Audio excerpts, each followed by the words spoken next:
So, greetings. Today I would like to talk about Soulframe Preludes. Uh, I was one of the people who were allowed to join through the Twitch stream that they did. And I kind of just want to share my opinion on a few things, and obviously just keep it like a small report, so to say. So overall, I'd say in its current state the game is actually pretty great. I personally like it a lot. I do believe that it has a lot of potential. Obviously right now the game is unfinished, so it has a few bugs. Like for example, I couldn't find it for this video, but there was one hill where things would spawn inside of it, so I couldn't interact with anything that my mission had to do me here, there. And as a result I just had to abandon it and wait until the entire thing would despawn. Another thing that I personally just want to share is, so if you go into this direction, you will find this village. Now, you might be confused why am I going with this. This will be a very little tangent, but I just need to complain about this. So we find our village, and where do you think is the tree for this location? Well, obviously we can open the map, mine is open, and it's right there? Can you see it? Well, I mean, you can. But I, for the life of me, could not. It is not obvious, it is very hidden. And the main reason why I hate is because you can see that tree. And as you can see, it's naked, because it doesn't render. There were so many times where I went there instead of there, just simply because I could see it better. As you can see, it is right on the edge. And it can be seen almost from anywhere in this location. So it's very distracting, especially when you haven't really familiarized yourself with the map yet. This minor complaint aside, let's talk into actually things which I personally consider important. First off, obviously weapons. I cannot speak for how the state of some of them were prior to current Preludes, because I wasn't there. And to my knowledge there were some changes, mainly the bows, but I personally don't think that the bows became overpowered. Although they have their strengths in that you don't have to come close to your opponent to kill it, you can just do it at range. I do believe that it's negated by the fact that if the opponent does come close, it's not as easy to deal with them as with melee weapons. On that topic, there is one thing that I really need to talk about, and that's swords. Long swords, to be more precise. You see, for you to understand a little bit about an issue, I started out as the courage build, meaning I had the Tetran Pact and this here sword. I really like it. It's really cool looking. It glows very nicely, and you know it's a poster boy. I really like poster boys. The issue here is that I do believe it has a bit of a broken combo, and I say a bit. I mean, the second strike has a tendency to miss. It is in fact so bad that when I initially started, I thought that enemies had essentially a period of invincibility after they get hit for the first time. They do not, the blade just does not reach them for some reason. I do not know why. I fairly recently, so to speak, realized that that is not the case, because I just started using other weapons and things like twin blades, sword and shield, spears, none of them had this issue. And combined with the fact that long swords are very slow type of weapon, and the fact that they innately have one of their skills as buff to consensual attacks, like this one, momentum, like the daggers do. Having them miss every second strike is just not good. Literally any other weapon currently outclasses the swords, and that's almost sad, because I really like the swords. They have very few of them, but the ones that are there are very cool. I like this one, it's cool. So that's kind of it, honestly, in my opinions on weapons, because anything else is just fine. The thing that I do want also to talk about are a few pacts. Only the ones that I personally have. The first one is obviously the Teshran, the one that you get from the very beginning. I do believe that it's kind of boring. What I mean by this is that it's almost entirely buffs. It does nothing else. Obviously the first ability is the buffs. It looks cool, it has a very powerful effect as well. But it is situational, even if it's very powerful. But thing is, this is kind of bread and butter of this entire skill set. For example, the second ability. On the surface, it gives you more defense and provocates your enemies. However, we don't have natural co-op in this game yet, so all of the enemies are already angered at you specifically, and you can't use it with other pacts which may take aggro from you. Such as, for example, Wolf can summon her wolves. So as a result, the only thing it really does is defense increase. And it's not even that good. Like, compared to other skills, for example, it doesn't really do much. Because it just kind of makes you tankier, but taking damage in general is usually very punishing. So it's not really great, and your other defensive ability is obviously the pushback, which is cool, but again, against higher level enemies it does almost nothing, except for increase the stagger meter, which is not exactly useful when you try fighting multiple people and none of them fall over. If they were to fall over, then yeah, you could maybe finish one of them off, or maybe focus on the ones that are still attacking you, but the result you can't.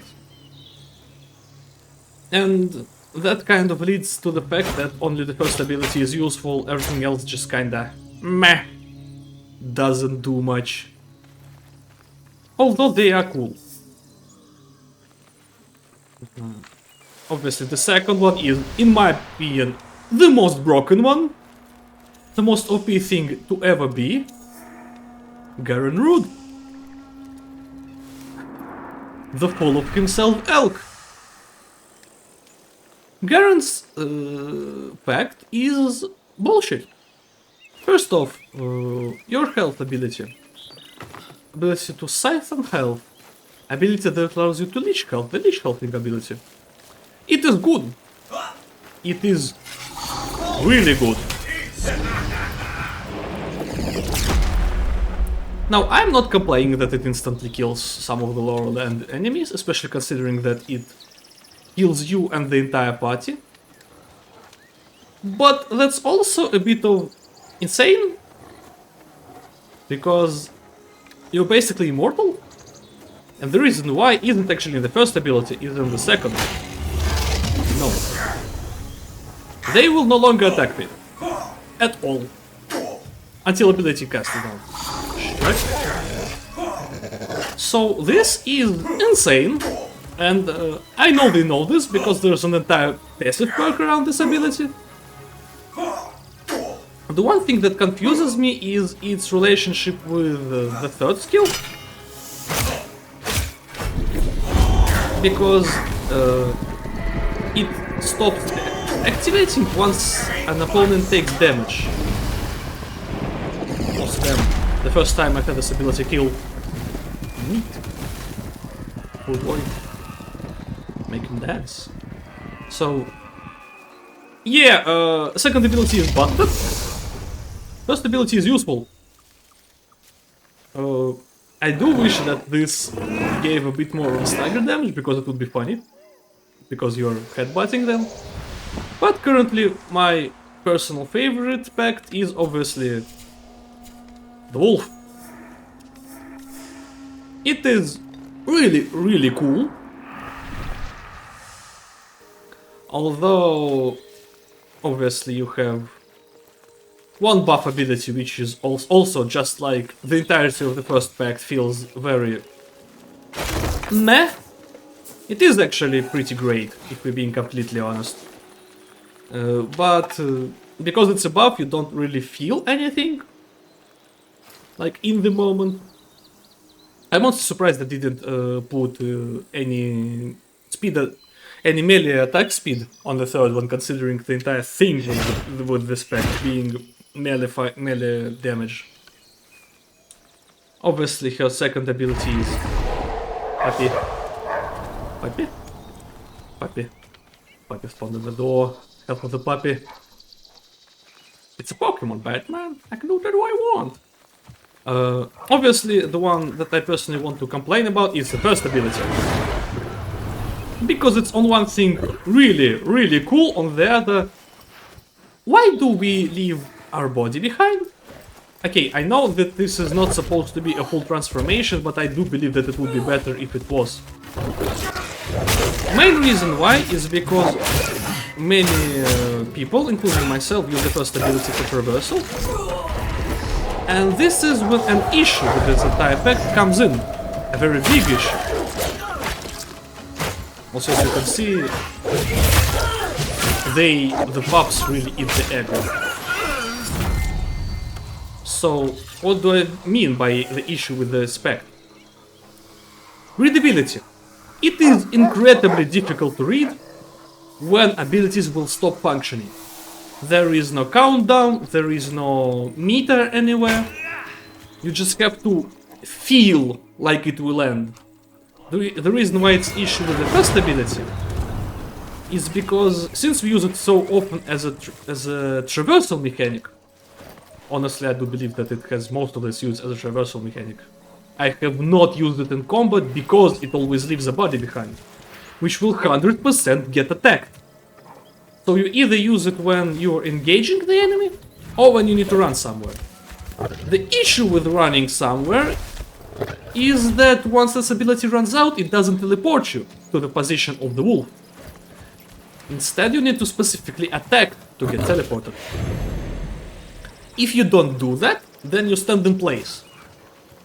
And you basically just wasted your time. So yeah, I do believe that this ability would be much better if it was a full transformation. I understand why it's not. But considering that we can't really make more than one attack as the wolf anyway, I do believe that removing our mortal body for the time of the duration would be fair. And well, also allowing us to either know for how long our ability will last, or when... allowing us to just teleport into the body because it will be our body. Like, that would be useful. Another thing that I want to talk about is just to throw in an idea, and that's fighting mechanics. Because you see, this strongly reminds me of another game, which features dodges, perfect dodges, parries, perfect parries. And it's Space Marine 2. I know that Space Marine has a very different feel to its combat, because first of all it has guns, alongside with melee. But I do believe that the core of the gameplay, that meaning beating the shit out of someone, and mostly survival mechanics of both of the systems are very similar. That being dodges, parries, perfect parries.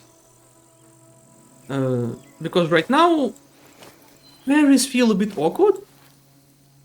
If I had to say why, I would probably say it's because the parry window isn't exactly it doesn't feel right. So when does it start, when does it end? For example, in Space Marine, if you have a basic weapon, it doesn't immediately start as you block. It has a bit of a startup time to parry. Then again, you can't hold block forever in that game, so I understand why it's complicated.